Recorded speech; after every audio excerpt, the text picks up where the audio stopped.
The only people who don't want to disclose the truth are people with something to hide.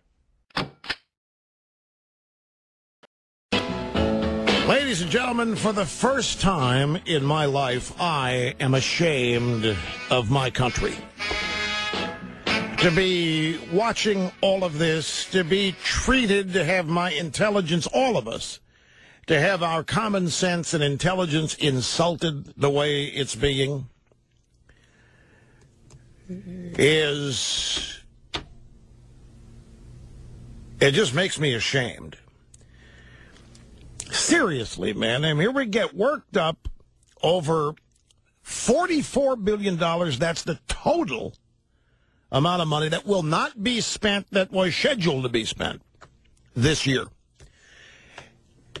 And in truth, we're going to spend more this year than we spent last year.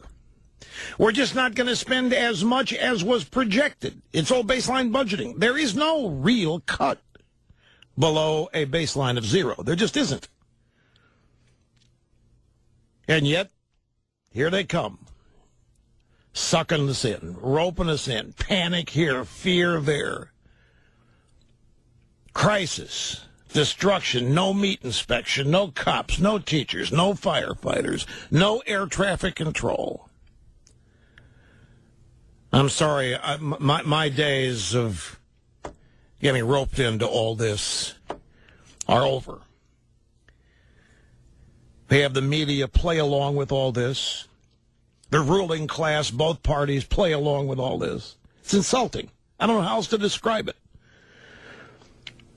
I'm into my 25th year. I can't tell you the number of times this hit me yesterday. I've said the same things over and over for 25 years.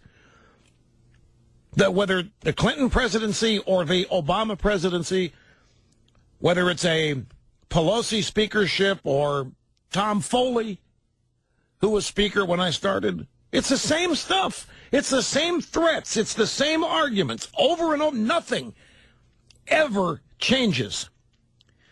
We just keep spending more money. We create more dependency. We get more and more irresponsible, one crisis to the next, all of them manufactured, except for the real crisis, which nobody ever addresses, and that is we can't afford any of this.